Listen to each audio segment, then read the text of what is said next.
क्या आपको लगता है कि दज्जाल मुस्तकबिल में पैदा होगा? गलत। हकीकत यह है कि वो पैदा हो चुका है, वो जिंदा है और उस वक्त उसी जमीन पर किसी अनजान जजीरे में लोहे की भारी जंजीरों में जकड़ा हुआ अपनी रिहाई का इंतजार कर रहा है। ये कोई कहानी नहीं, ये वो खौफनाक सच है जो एक सहाबी रजी अल्लाह अन्हु ने अपनी आंखों से देखा था। ये वाकया उस वक्त का है जब हजरत तमीम दारी रजी अल्लाह अन्हु अपने 30 साथियों के साथ समंदरी सफर पर निकले। अचानक तूफानी लहरों ने उन्हें घेर लिया। पूरे 30 दिन तक तूफान उनकी कश्ती को समंदर में इधर उधर पटकता रहा। आखिरकार सूरज ढलने के वक्त वो एक अनजान और सुनसान जजीरे के किनारे जा लगे।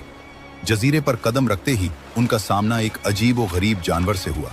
इसके जिस्म पर इतने घने और लंबे बाल थे कि यह पहचानना मुश्किल था कि इसका आगे का हिस्सा कौन सा है और पीछे का कौन सा। सहाबा रजी अल्लाह अन्हुम ने डर कर पूछा, तो क्या बला है? इस जानवर ने इंसानी जबान में जवाब दिया, मैं जस्सासा हूं। फिर उसने कहा, इस खंडर में जाओ, वहां एक शख्स तुम्हारी खबर लेने के लिए बेचैन है। वो लोग डरते हुए इस पुरानी इमारत में गए। वहां उन्होंने एक ऐसे इंसान को देखा जो कद व कामत में इतना बड़ा और मजबूत था कि उन्होंने आज तक वैसा इंसान नहीं देखा था। लेकिन वो आजाद नहीं था। इसके दोनों हाथ गर्दन से बंधे हुए थे और उसके घुटनों से लेकर टखनों तक लोहे की भारी जंजीरें थीं।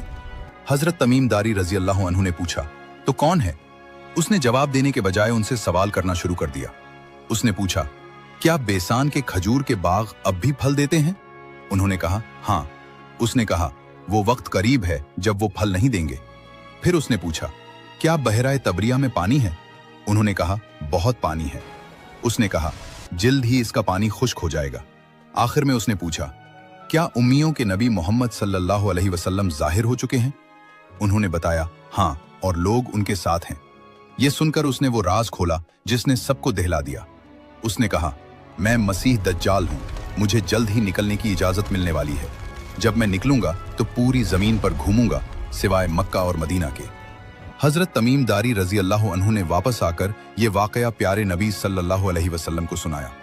नबी सल्लल्लाहु अलैहि वसल्लम खुशी से मिंबर पर खड़े होकर फरमाने लगे, ये वही है जो मैं तुम्हें दज्जाल के बारे में बताया करता था। प्यारे नबी सल्लल्लाहु अलैहि वसल्लम ने फरमाया है कि जो शख्स सूरत उल कहफ की पहली 10 आयात याद कर ले, वो दज्जाल के फितने से महफूज रहेगा। अल्लाह हम सब की हिफाजत फरमाए। कमेंट में आमीन जरूर लिखें और ऐसी ही मुस्तनद वीडियोस के लिए सब्सक्राइब जरूर।